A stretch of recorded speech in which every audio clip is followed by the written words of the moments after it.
বিশ্বকবি রবীন্দ্রনাথ ঠাকুরের আজ আমি একটি বিখ্যাত ছোটদের কবিতা পাঠ করে শোনাব।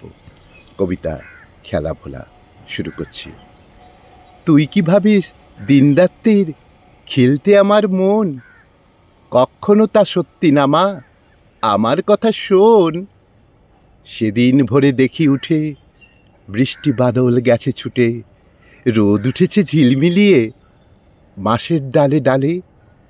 ছুটির দিনে কেমন সুরে পুজোর সানাই বাজছে দূরে, তিনটে শালিক ঝগড়া করে রান্নাঘরের চালে। খেলনাগুলো সামনে মেলি, কি যে খেলি কি যে খেলি, সেই কথাটাই সমস্তক্ষণ ভাবনু আপন মনে। লাগলো না ঠিক কোনো খেলায়, কেটে গেল সারা বেলায়। রেলিং ধরে রইনু বসে বারান্দাটার কোণে।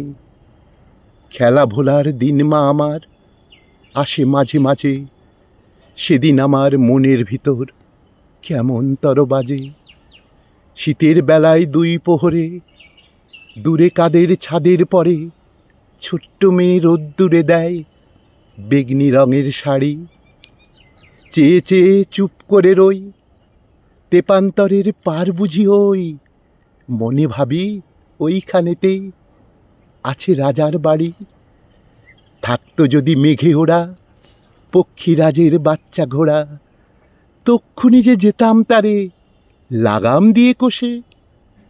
যেতে যেতে নদীর তীরে ব্যঙ্গমা ব্যঙ্গ মিরে, পথ শুধিয়ে নিতেম আমি গাছের তলায় বসে। এক এক দিন যে দেখেছি তুই বাবার চিঠি হাতে, চুপ করে কি ভাবিস বসে ঠেস দিয়ে জানলাতে।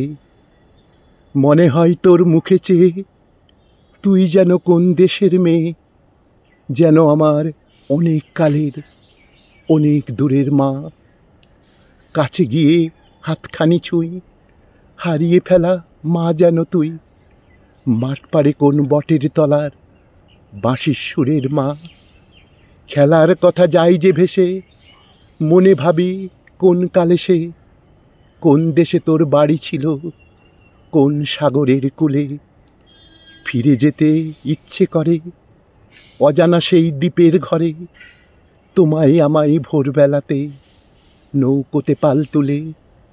তোমায় আমায় ভোরবেলাতে নৌকোতে পাল তুলে, তোমায় আমায় ভোরবেলাতে নৌকোতে পাল তুলে।